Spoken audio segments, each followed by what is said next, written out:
Bonjour tout le monde, on est le 20 décembre, on est dimanche 20 décembre, deuxième dizaine. Waouh, j'aurais jamais cru que j'aurais fait autant de vidéos en si peu de temps. Et il nous en reste 5 après celle-ci. Et ça veut dire que dans 5 jours, on va pouvoir jouer avec notre application.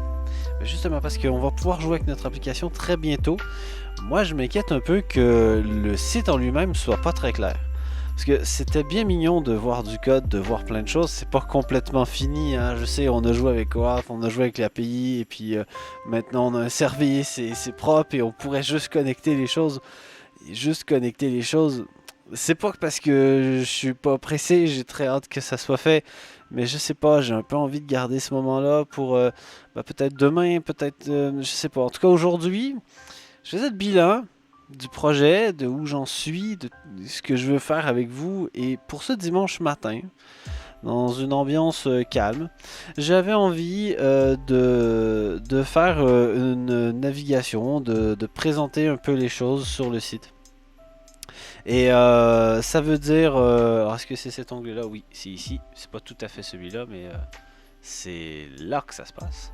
Et donc ici, quand on arrive sur le site, ben, on a le bouton connexion que je voudrais cacher un peu plus puisque c'est pas très intéressant. Il n'y a pas du tout le nom du projet, il n'y a pas de logo, il n'y a rien. Alors le logo, je suis pas sûr que j'ai envie de le mettre, mais au moins qu'on voit Fakist, au moins qu'on voit le lien vers les playlists, la playlist de tout le calendrier de l'Avent, au moins qu'on voit le lien vers le compte Fakist où sont publiés les tweets, qu'on puisse voir le lien peut-être tant qu'à faire de la chaîne .plus et du compte Twitter de .plus, ce genre de petites choses. Et puis peut-être, j'imaginais un drop-down avec une présentation courte du projet ou alors un paragraphe au-dessus du formulaire, quelque chose dans le genre. Donc, je m'apprête à faire une barre de navigation légèrement improvisée. C'est-à-dire que je sais à peu près ce que je veux dedans, mais que je ne l'ai pas déjà codé, comme à peu près tout ce qu'on a fait ensemble. Donc je vais aller sur Bootswatch, dont j'ai gardé l'onglet depuis le tout début. Et quelque part dans Bootswatch, il me semble que c'est au début, c'est le premier élément. On a les navbars.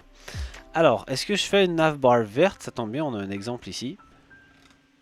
Ouais, ou une navbar rouge. Je vais essayer la rouge.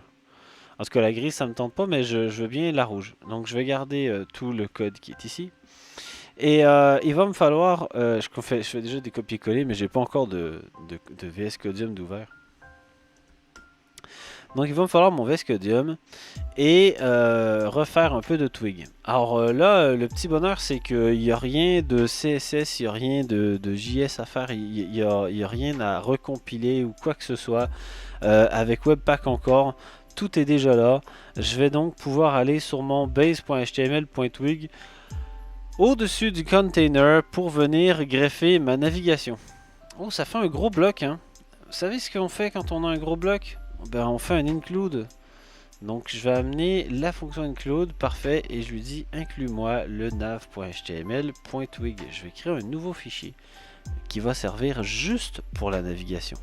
Donc dans template, je fais new file nav.html.twig et je colle tout le code ici. On va voir tout de suite quelle tête ça a.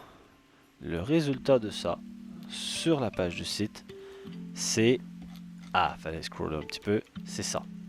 Parfait. Bon, je vais enlever le search, ça me sert pas à grand chose. Par contre, je vais améliorer un petit peu les informations qu'on a là.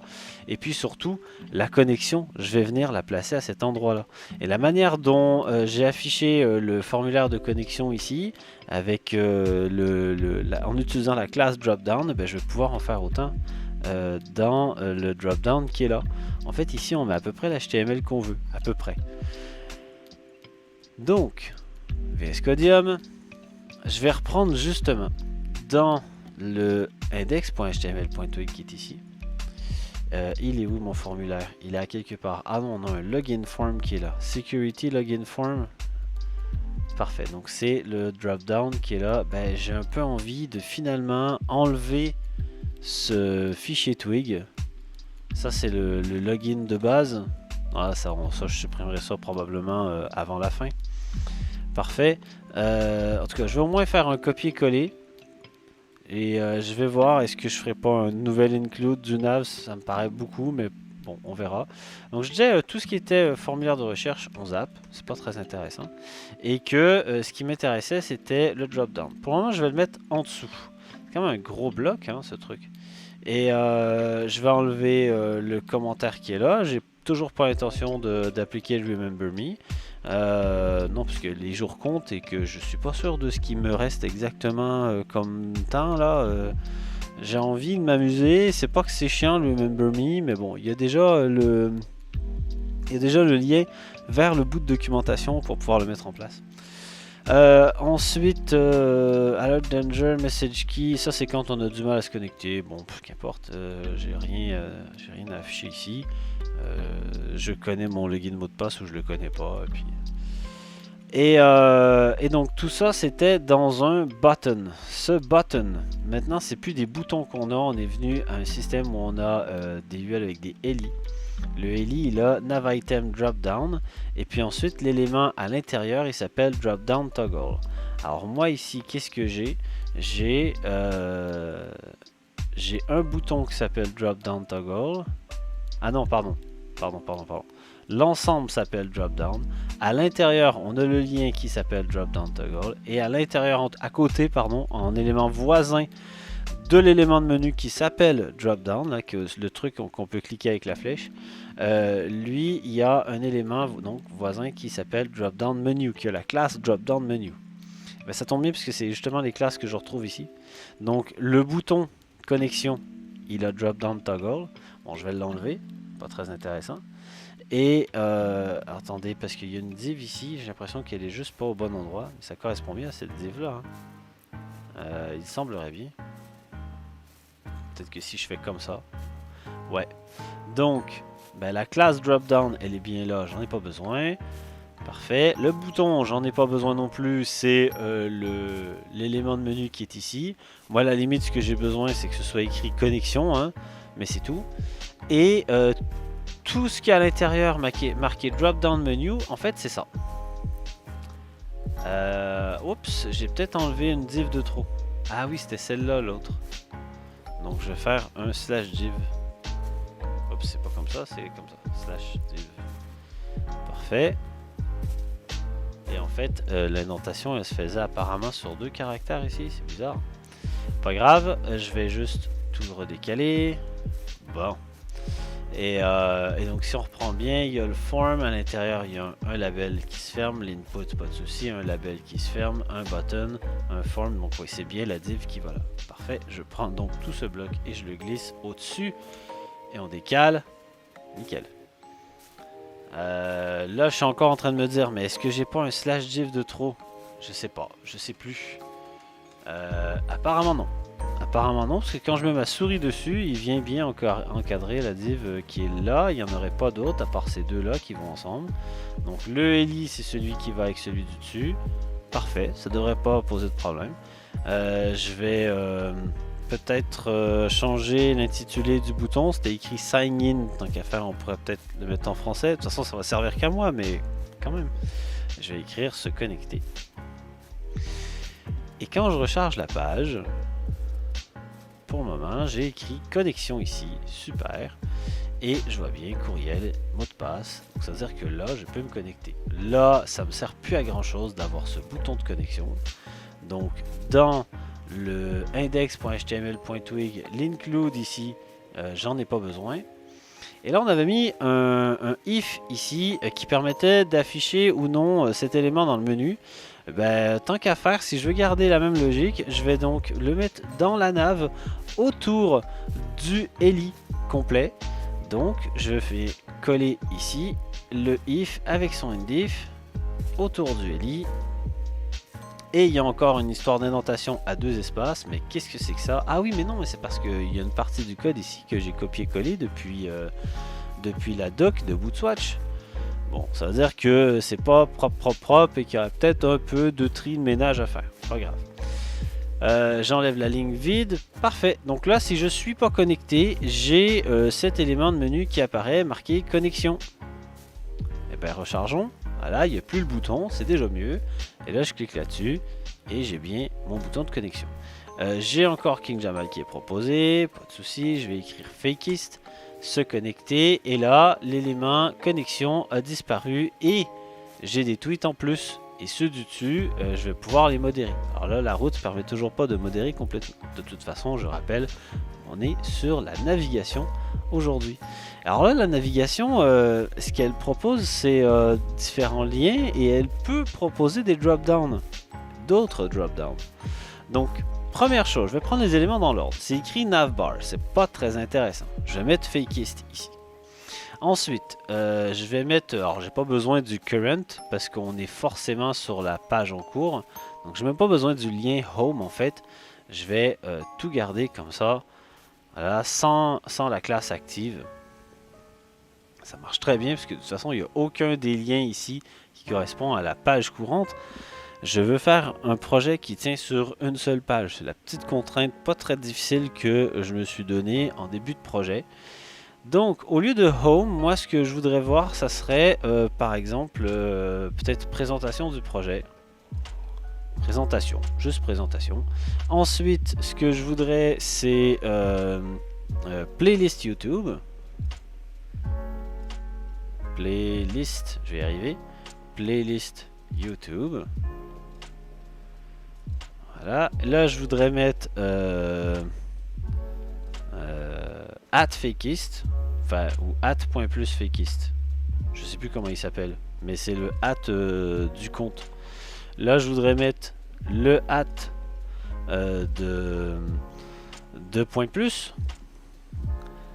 Et là, je voudrais peut-être mettre le YouTube de .plus. Et là, je commence à avoir plein de liens. C'est juste des liens. Ça peut être intéressant quand même de rajouter des petites informations. Alors quand j'ai déjà, je vais les prendre un par un. Déjà, quand je vois présentation, mon objectif, c'est quand même de pas juste voir présentation qui m'amènerait sur une autre page. Je veux toujours rester sur une seule page. Donc, je vais pouvoir copier tout ce qu'il y a dans le Heli qu'on a fait ensemble il n'y a pas 5 minutes. Je vais le copier en dessous. Oui, oui. Parce que je vais faire un autre drop-down. Et dans cet autre drop-down, justement, j'ai écrit présentation. Et en fait, à l'intérieur de la div, je vais pas mettre un formulaire. Par contre, je peux quand même mettre un paragraphe. Et dans ce paragraphe, je peux mettre texte de présentation. Texte de présentation. Alors, je suis pas là pour faire de la rédaction. Donc, je vais pas rédiger ça devant vous. Je suis plutôt là pour faire du code. Mais d'ici demain, il y aura forcément un texte ici à la place. Et là, moi, je peux mettre le texte que je veux. Par contre, là, par rapport à ce texte, il y a un truc qui ne me va pas, c'est les espaces autour du bloc. Alors, est-ce que j'avais pas réglé ça déjà avec l'élément en dessous, classe mx2? Ah, voilà, c'est ça. Donc, dans le P, je vais rajouter. Alors déjà, je vais enlever le texte, hein, parce que je vais mettre autre chose, je vais mettre un texte plus long. Donc, je vais mettre p.mx-2, Enter. Parfait. Et au milieu du paragraphe, j'ai un petit raccourci sur mon ordinateur. C'est typique à chez moi, mais je mets point virgule situation. Et là, vous voyez le début de la phrase. Et je crois que vous savez tout à fait à quoi ça fait référence. Alors, rechargeons la page. Présentation. Ah, bien. Bon, là, l'élément en question, il est moins large que je pensais. Il y a peut-être moyen de régler ça. Ça dépendra toujours de la longueur de texte que je veux. Mais c'est sûr que, étant donné que c'est une présentation, je ne le veux pas si court. Hein. Est-ce que je peux jouer avec sa largeur? Alors, éventuellement, je peux jouer avec une propriété width, peut-être. Je suis pas sûr que j'ai envie de ça. Mais si je le fais, width en... Non, pardon. Voilà. Width en... Non, c'est style déjà, pardon. Style égale... Parce qu'il y a du code de Bootstrap qui propose lui-même des balises style avec directement la propriété width. Alors moi, ça va me permettre de le tester. Je vais aller mettre ça dans une classe après. Je vais mettre ça dans du code CSS. Mais pour le moment, je peux quand même tester. Je vais mettre 20 rem par exemple. J'ai aucune idée de ce que ça va donner. Alors je vous ai déjà dit, hein, puis je le redis pour ceux qui ne le sauraient pas, mais moi, le dev en front, c'est pas mon truc. Le CSS, c'est pas mon truc. Mais bon, déjà, on remarque que c'est un peu plus lisible. Donc ça, déjà, ça fait plaisir. Alors, il y a un truc par contre qui me va pas, c'est que j'ai peut-être l'intention de faire plusieurs paragraphes. Un seul paragraphe, c'est un peu dégueu. Donc, ce que je pourrais faire, c'est au lieu d'utiliser MX2 comme j'ai fait plus bas pour le formulaire de connexion, sur la div, je pourrais peut-être faire plutôt PX2 pour mettre un padding à l'intérieur. Et donc là, je n'ai plus de marge. Parfait. Et ça, c'est l'élément justement... Ah ben parfait, la balise style. Je pourrais peut-être la mettre là en fait.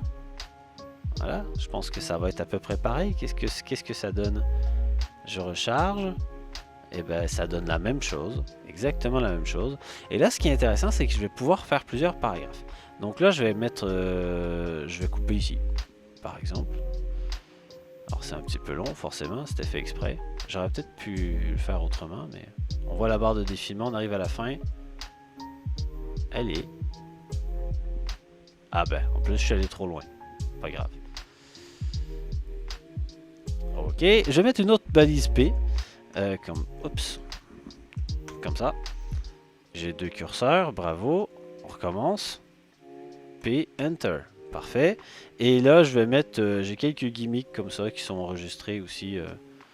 Voilà, Faces are cool pour ceux qui connaissent. Have you met Ted pour ceux qui connaissent. Et puis un petit dernier, Yatta. Je pense qu'il y en a d'autres qui connaissent aussi. Puis finalement, j'en fais d'autres parce que Yatta, c'est un peu trop court. Parfait. Donc, qu'est-ce que ça donne avec deux paragraphes? Je recharge. Je clique. Ah, bah bien. Bien. Donc, je pourrais peut-être mettre un petit... text align justify, je verrai quand j'aurai mis mon texte, on verra quelle taille ça donne. Et juste pour le visualiser quand même, parce qu'on se doute que éventuellement ça sera utilisé en responsive. Ah, ben là je réalise que j'ai pas vraiment de responsive ici. C'est horrible, c'est vraiment horrible. Dommage. Et ben j'arrangerai ça. J'arrangerai ça peut-être une autre fois, peut-être hors caméra. Mais là on voit mon paragraphe qui s'affiche. C'est pas très beau, mais c'est pas trop laid non plus. Je suis pas là pour faire du design, je veux juste que l'information soit là en fait. Donc présentation du projet, à quoi ça sert? Le lien vers la playlist YouTube. Alors rappelez-vous, j'ai installé dans les dépendances ForkAwesome. Et à partir de ForkAwesome, je devrais pouvoir retrouver l'icône pour YouTube. CTRL F, YouTube. Voilà, donc j'ai YouTube ici. Qu'est-ce que je voulais mettre aussi? Ben, Twitter. Parfait. Alors là, j'ai deux choix, soit Twitter l'oiseau, soit Twitter Square. On va voir. D'abord, je vais prendre YouTube, que je peux mettre ici. Et je reviens sur ma navigation. Playlist YouTube. Parfait. Alors, je pourrais peut-être mettre juste playlist... non, je vais mettre l'icône devant.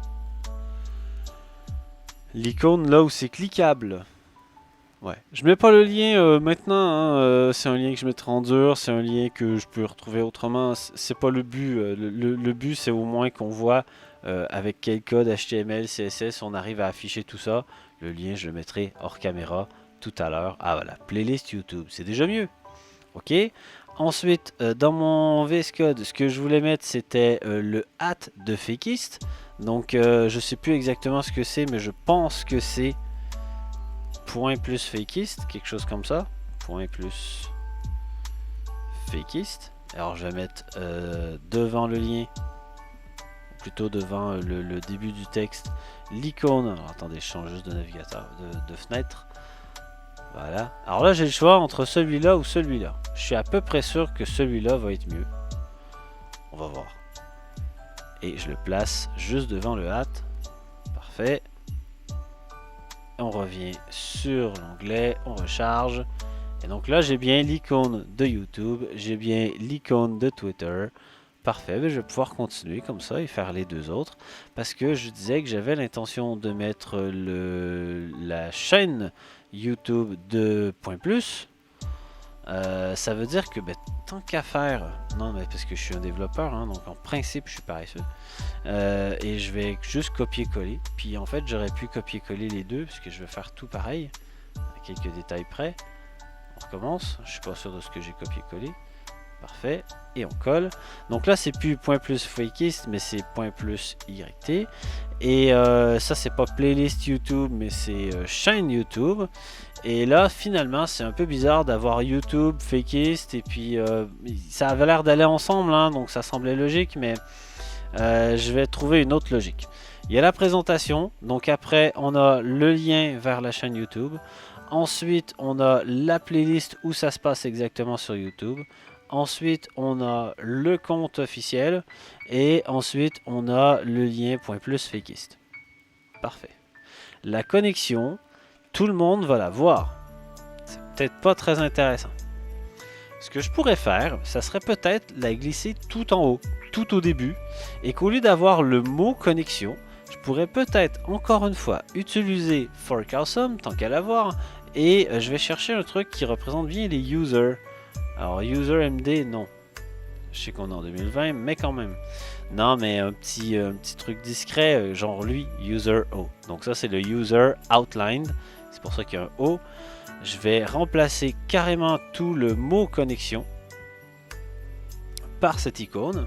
Déjà, il faut regarder à quoi ça ressemble ici. Alors forcément, je ne vais pas le voir là. Pourquoi? Parce que je suis connecté. Donc, je me déconnecte et là, je le vois.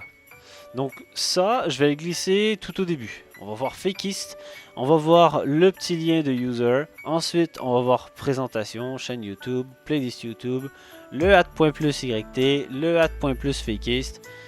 Et ouais, c'est bien, c'est bien. Donc je disais que j'allais le déplacer. Je prends tout le if. Encore une fois, je fais Alt avec les flèches du haut. Et je viens placer ça au-dessus. Ah mais c'est parfait. C'est parfait, c'est juste avant la présentation. C'est ça ce que je voulais. Est-ce que j'ai pas raté un truc là? Non, j'ai le UL, j'ai le EI. Non, non, c'est bon. C'est juste l'indentation qui est pas bonne. Ça m'énerve ces indentations pas bonnes. Ça devient n'importe quoi. Là, je suis quoi? Je suis en position 3. 1, 2. Non, non, c'est bien, il y avait 2 espaces. Mais c'est pas comme ça, hein. Normalement, les indentations, c'est que des espaces, c'est 4 espaces. Donc là, j'ai un lien, j'ai un bouton. Non, ça allait là, ça allait là. Ah si, le bouton qui se ferme là, donc le span, il va ici. Ensuite, ça va ici. Ensuite, ça va ici. Ouais, non, mais je suis chiant, hein. Je suis super chiant. Mais je pense que c'est nécessaire. Alors tout ça, c'est plutôt bien édenté. Hein, div form label, j'ai une ligne vide pour rien, j'ai une ligne vide pour rien, j'ai pas une ligne vide, ça c'est pas une ligne vide. Et d'ailleurs, vu la largeur ici, je pense que tout le CSurf token, je peux me le mettre en une seule ligne. J'espère que vous n'avez pas cru que j'allais dire autre chose. Je mets mon bouton se connecter. Alors là, ça rend les choses un peu moins lisibles, peut-être. Mais au moins, quand on regarde les éléments comme ça, pouf, ça se suit très bien. C'est beaucoup mieux. Mon /li, je le déplace en dessous de l'autre. Parfait. Le if que je mets là. Ah, c'est déjà mieux. Ensuite, ah bah non, je savais bien que je m'étais trompé par rapport à l'indentation. Comme quoi, hein, quand on voit pas clair, on fait n'importe quoi. Bon ben, Alt avec les flèches du bas, je me place au-dessus de l'autre Eli. Voilà. Et de toute façon, ce Eli là, il est pas bien. Alors, qu'est-ce que je peux faire sinon? Je peux me dire, ben, c'est pas grave, je vais faire confiance à VS Code et je crois qu'il a une fonctionnalité pour ça. Du moins, je l'ai dans VS Code. Dans VS Codium, je pense que je ne l'ai pas. Format document, CTRL-SHIFT-I, oui, ça ressemble à ça. Super. Donc là, j'ai le nav, j'ai le A, j'ai le button, j'ai le span à l'intérieur, div UL, j'ai le if, le ELI, le A, parfait, div form label, ça tout ça suit, il n'y a pas de souci. Ensuite, le I, le ELI, le A, parfait. Ça, le P, on aurait pu l'avoir sur une seule ligne, mais ça change rien parce que je vais mettre du vrai texte en dur plus tard. Ensuite, tout le ELI, ok. Ah, c'est bien quand c'est lisible, c'est bien, parce que moi j'adore. Moi je m'y retrouve pour de vrai. Voilà, ben, j'ai fait une navigation. C'était pas une grosse étape, mais c'était quand même bien agréable. Et oups, peut-être que cette histoire de last username, non, j'ai dû traiter ça. C'est juste que je m'en rappelle plus, mais j'ai forcément traité ça. Comment j'ai fait? Je ne sais plus. Je ne sais plus. Il y a cette histoire de last username qui a pas l'air de poser problème. Donc il est défini où? Il y a un set, il y a quelque chose qui envoie last username ici là. Je veux juste être sûr. Avant qu'on se quitte, il faut être sûr. J'ai une variable last username. Ah non, je l'ai commenté. Je le voyais même pas. Je l'ai commenté. Bon, ben après tout, je vais pas mettre la fonctionnalité qui permet d'avoir le dernier username qui a été entré. Je vais juste pas la mettre en place. Ça me sauve de l'énergie. C'est déjà ça. Alors si je voulais un projet parfait, tant qu'à faire, si j'avais plus qu'un calendrier de l'avant pour réaliser ce projet Fakeist, oui, certainement que je pourrais venir le mettre. Mais bon, là je l'ai pas, c'est pas très grave. De toute façon, on le sait, il n'y aura qu'un seul utilisateur, c'est moi. Peut-être que je me ferai aider, mais j'ai demandé à personne, j'ai pensé à personne. Alors pour le moment, je serai le seul à valider les tweets. Il reste encore un petit peu de boulot justement pour pouvoir modérer les tweets et puis peut-être qu'il y aura des aspects sur la modération qui vont être intéressants à voir. Ça sera les surprises pour les jours à venir. Je vous souhaite une très bonne journée. Merci encore de me suivre jusqu'ici. On se retrouve demain pour la suite et c'est bientôt Noël. Bonne journée.